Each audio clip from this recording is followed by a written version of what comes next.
감사드립니다. 대강절 에벤트는 예수 그리스도의 오심을 기다리는 절기입니다. 앞에 보시면 촛불을 셋업해서 오늘은 세 번째 촛불을 밝혔는데 지난주 첫 주에는 소망의 촛불을, 또 두 번째는 평화의 촛불을, 오늘 세 번째는 사랑의 촛불을 밝히면서 주일 예배를 시작합니다. 대강절은 예수 그리스도의 오심을 기다리며 준비하며 소망하며 또 기도하는 모든 기도의 제목들이 주님 안에서 응답받으며 보이지 않는 하나님의 나라를 바라보며 대강절 그리고는 성탄을 맞는 우리 모든 하나님의 백성들 되시기를 축복합니다. 성경 말씀의 전체가 바로 예수 그리스도의 말씀입니다. 그리고 구약에서는 예수 그리스도에 대한 예언의 말씀, 또 신약에서는 복음서에서는 예수 그리스도의 삶과 그 행위와 가르침과 그걸 나누는 기록이고, 또 나머지 서신들의 신약 서신들은 다시 오실 예수 그리스도의 예수 그리스도, 그래서 구약이든 복음서든 신약이든 모든 핵심이 바로 예수 그리스도를 가리키고 있는 것을 보게 됩니다. 특별히 이사야 선지자를 통해 예수 그리스도의 예언의 말씀이 많이 기록되었습니다. 지난주에도 말씀드렸지만 한 남자, 한 아이, 또 처녀가 잉태를 하여서 아들을 낳을 것이다. 또 한 구원자, 그리고 오늘 본문 말씀의 가운데는 이새의 줄기에서 한 싹이 나며 라고 하면서 예언의 말씀을 하고 있습니다. 오늘 이사야 본문의 말씀은 하나님께 불순종하고 또 교만했던 세상 나라 북이스라엘과 아수르의 멸망과 대조적인 가운데 이새의 자손으로 오실 인간이면서 동시에 여호와의 영이 함께 하시는 메시아의 공의와 통치와 성실과 또 완전한 평화의 나라를 임한다는 것을 예언하는 예언의 말씀입니다. 지금 우리 주변에 바라보면은 유럽에서 또 중동에서 계속해서 전쟁이 끝나지 않는 전쟁이 계속 진행되고 있는 것을 보게 됩니다. 우리 미국뿐만 아니라 한국과 전 세계가 정치와 경제적으로 어려움을 당하고 있는 이 시대에 정말 지금은 로켓을 쏘아서 달나라에 쏘고 지구 반대편에서 페이스타임을 하면서 동시에 또 AI라든지 인터넷이라든지 얼마나 많이 발달되는, 정말 10년, 20년 전에만 하더라도 생각하지 못하는 그런 기술의 테크놀로지를 우리가 받고 있지만, 그럼에도 불구하고 오늘날 많은 곳곳에서 굶주림과 또 전쟁과 이런 아픔과 어려움에 살고 있는 것을 우리는 뉴스를 통해서 보고 듣고 있습니다. 누구를 의지하면서 살아야 합니까? 그리스도인들은 하나님을 믿으며 하나님의 말씀을 의지하면서 더 나아가 예수 그리스도의 십자가의 능력을 고백하면서 우리가 살아야 될 줄 믿습니다. 세상에서 일어나는 이런 그런 요동에 우리 마음을 뺏기지 않고 변함없는, 어제나 오늘이나 영원히 변함없는 하나님의 말씀에 우리 믿는 성도들은 의지하면서 고백하면서 나아가야 될 줄 믿습니다. 오늘 본문 이사야 11장을 통하여 이사야 선지자는 메시아의 오시고 또 메시아가 어떤 나라를 통치하고 세울 것인가를 자세히 말씀하고 있는 것입니다. 첫째, 메시아는 어디에서 오십니까? 한번 띄워주세요. 이새의 줄기에서 한 삭이 난다고 말씀하고 있습니다. 오늘 본문 1절 말씀 한번 보겠습니다. 이새의 줄기에서 한 삭이 나며 그 뿌리에서 한 가지가 나서 결실할 것이요. 이새의 줄기에서 한 삭이 나며, 여기서 메시아를 다윗이 아닌 이새가 누구죠? 다윗의 아버지입니다. 이새의 후손으로 표하는 것은 영광스러운 왕이 되기 이전에 다윗의 비천한 상태를 강조함으로써 오실 메시아의 낮아지심을 예언하기 위함입니다. 이것은 이스라엘 백성들에게 메시아가 정치적 해방자로 생각하며 영광된 다윗의 후손으로 환호했던 기대와는 매우 상반된 것인 것을 보게 됩니다. 또 여기에 줄기라는 완전히 말라버린 나무 그루터기를 가리키는 것으로, 이는 생명의 기운이라고 도무지 어디에서 찾아볼 수 없는 나무 그루터기에 파릇파릇한 그런 푸른 생명의 샷이 다시 살아나는 것과 같이, 그 누구도 기대하지 않았던 절망적인 상황에서 메시아가 출생한다는 것을 예언하고 있습니다. 그 2700년 전이나 지금 상황이나 그렇게 좋은 상황은 아닌 것 같습니다. 비슷한 상황인 것 같습니다. 늘 정치적으로, 경제적으로, 정쟁적으로 싸우고 있는 그런 가운데 아무도 메시아가 이새의 뿌리에서 난다고 생각하지도 않았습니다. 계속해서 어둡고 소망이 없고 빛도 없는 그런 상태인 줄 알았는데, 그런데도 불구하고 하나님께서 예언자를 통해서, 선지자를 통해서 하나님의 이 땅의 구세주 메시아, 하나님의 아들 예수 그리스도를 이 땅에 보내신다는 예언의 말씀을 하고 있는 것입니다. 두 번째는, 메시아는 어떤 분이십니까? 여호와의 영으로, 성령으로 말씀을 하고 있습니다. 오늘 본문 2절 말씀해 보겠습니다. 그의 위에 여호와의 영, 곧 지혜와 총명의 영이요 모략과 재능의 영이요 지식과 여호와를 경외하는 영이 강림하시리라. 이사야서와 구약에 보면은 예수님의 이름이 등장하지 않습니다. 또 이사야서와 구약에는 홀리 스피릿, 성령이라는 주제가 나타나지 않습니다. 오히려 예수님의 이름은 복음서에, 마태, 마가, 누가, 복음, 그다음 신약 서신저에 나오고, 특별히 성령은 요한복음 16장을 비롯해서 사도행전 1장 2장에서 사도행전에 나타나는 성령의 역사, 성령의 사역을 우리가 알고 있습니다. 그런데 이사야서와 구약에서는 예수 그리스도, 또 성령 하나님이라는 단어와 그 말은 나타나지 않습니다. 그런데 여기 메시아를 가리키면서 메시아가 어떤 분이신가를 통해서 오늘 11장은 이렇게 말씀하고 있습니다. 성령의 속성은 지혜와 총명, wisdom and understanding, 그리고 모략과 재능, counsel and power, 지식과 여호와를 경외하는 영, knowledge and fear of the Lord. 이러한 성령의 능력으로 예수 그리스도가 메시아, 이 땅의 구세주, 하나님의 아들 구세주로 역할을 감당할 것이라고 예언하고 있는 것입니다. 다시 말씀드리지만 어제 저녁에 우리 교회에서 성탄 축가 행사를 은혜 가운데 잘 올려드렸습니다. 각 부서에서 준비한 찬양과 연주를 드렸습니다. 청년부의 찬양, 또 교육부 어린아이들 율동, 또 색스폰 안수 집사님 기타 연주, 유수 오케스트라, 또 찬양대 칸타타. 제가 알기로는 10월 첫째 주일부터 했으니까 2개월 반, 3개월간 주중에도 연습하시고 주말에 연습하시고, 정말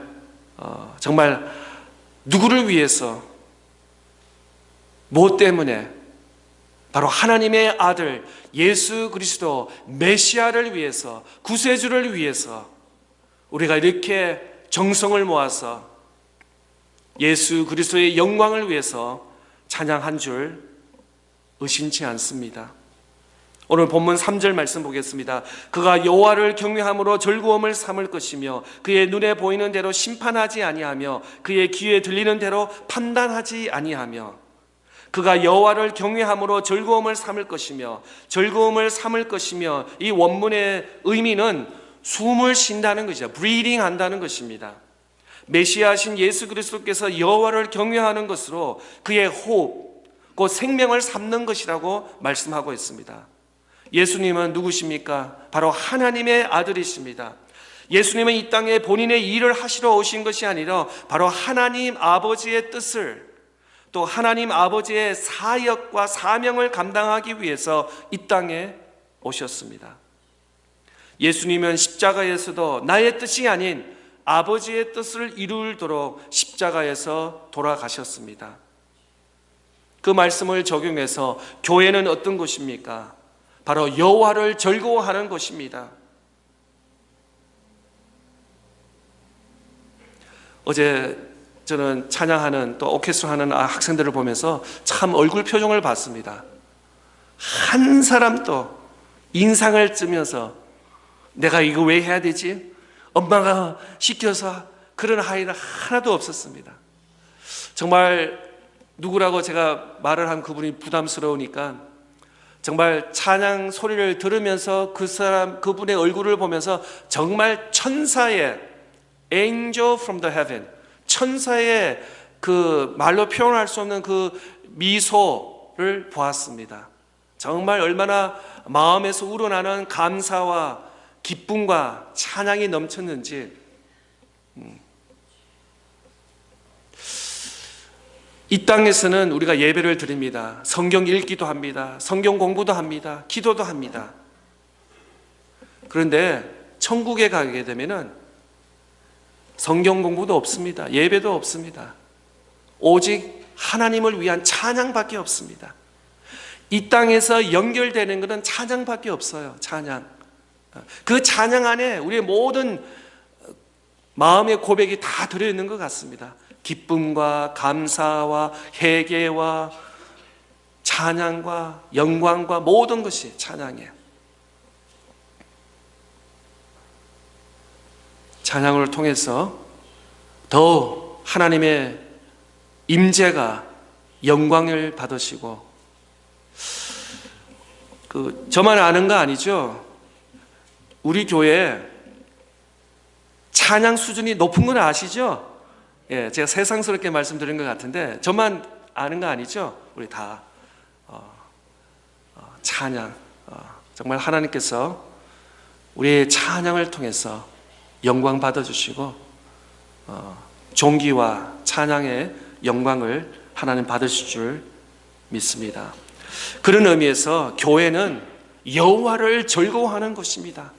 하나님과 함께 기뻐 뛰는 어린아이가 놀이터에서 막 그냥 뒹굴르듯이 노는 것처럼 교회 안팎에서 여호와를 찬양하며 여호와를 예배하며 즐거워하는 것이 바로 교회인 줄 믿습니다. 여호와 하나님을 예배하는 공동체가 모인 곳이 바로 교회, 에클레시아, 교회인 것입니다. 예배가 없고 말씀이 없는 교회는 교회가 아닙니다.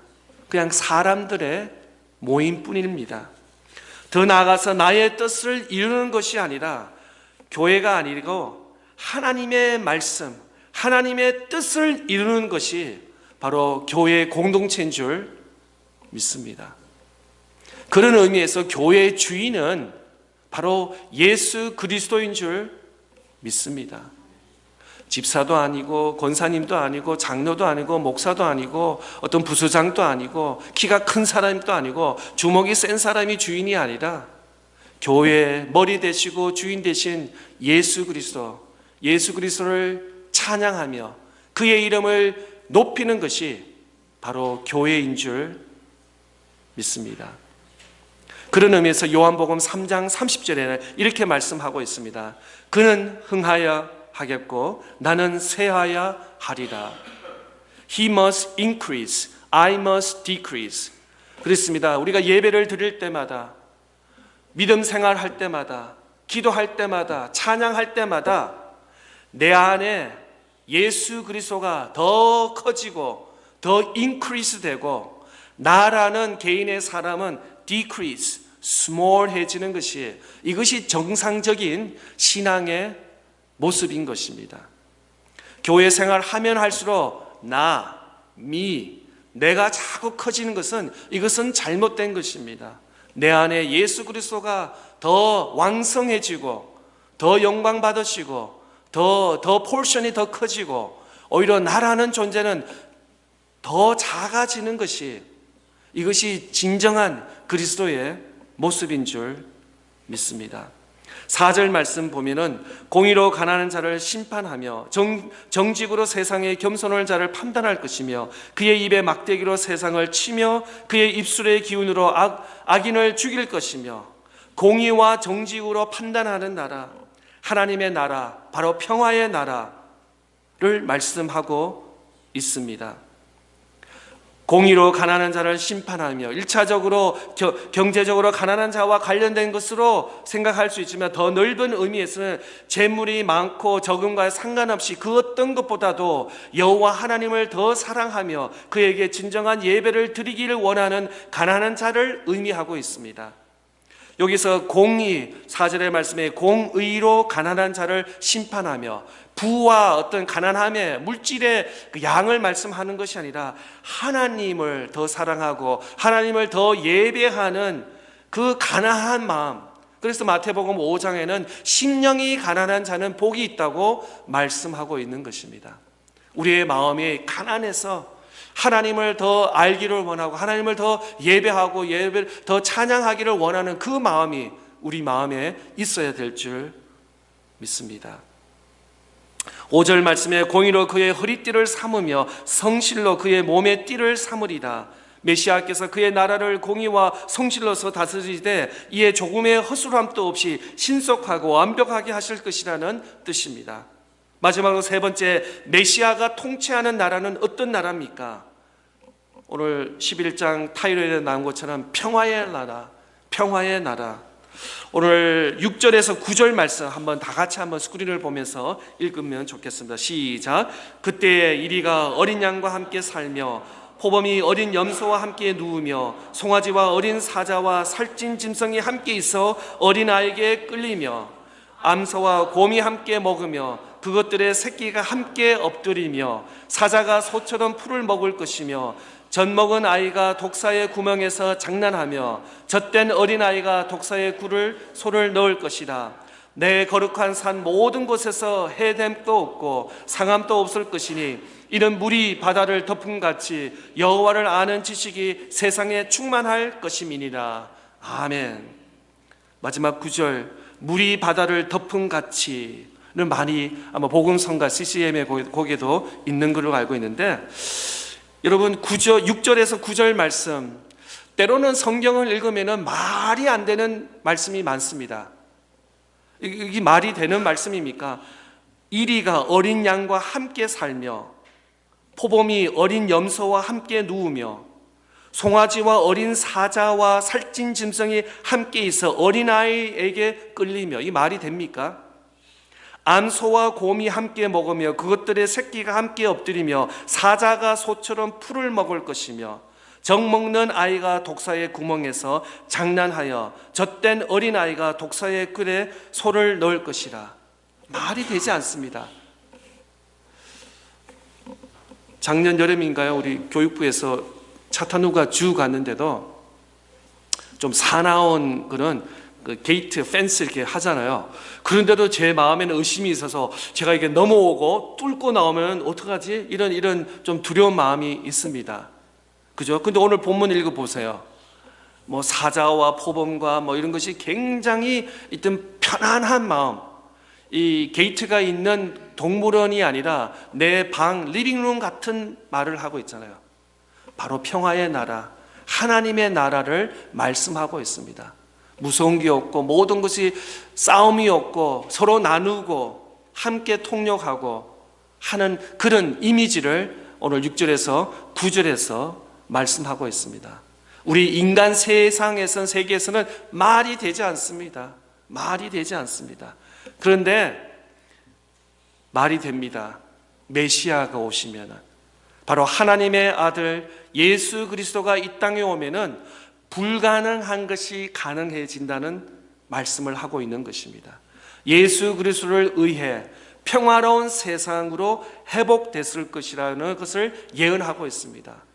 창세기 1장 2장에 에덴 동산이 처음에 될 때는 거기에는 미움이 없습니다. 질투도 없습니다. 싸움도 없습니다. 전쟁도 없습니다. 그런 나라가 바로 하나님의 나라, 여호와의 나라, 평화의 나라로 말씀하고 있는 것입니다. 어두운 세상에 하나님은 유다 백성들을 잊지 아니하시고 선지자를 통하여 메시아 오심을 이사야 말씀을 통해서 계속해서 반복적으로 말씀하고 있습니다. 특별히 오늘 말씀에는 이새의 줄기에서 한 줄기 한 싹이 나며 하나님의 성령으로 충만한 메시아가 지혜와 총명의 영으로 하나님을 예배하며 하나님의 공의와 정직으로 세상을 판단하며 신속하게 이 땅을 치유하며 회복하는 평화의 나라, 메시아가 통치하는 나라, 하나님의 나라, 이사야 선지자는 이 메시아, 바로 예수 그리스도를 예언하고 있습니다. 이 대강절의 중심은 바로 예수 그리스도입니다. 이 성탄의 주 중심은 바로 예수 그리스도입니다. 성경 말씀의 중심된 주제는, 그 인물은 바로 예수 그리스도입니다. 더 나아가서 우리의 삶의 목표와 열정과 희망과 소망이 예수 그리스도가 되어야 될 줄 믿습니다. 세 번째 맞는 대강절, 다시 오실 예수 그리스도를 기다리며 예수 그리스도를 통하여 이 땅의 소망과 평화와 사랑이 넘치는 축복이 우리 온 성도들에게 임하기를 축복합니다. 오늘 말씀을 기억하면서 우리 다 같이 일어나셔서 세상 모든 민족이 구원을 얻을 기까지 찬양 드리겠습니다.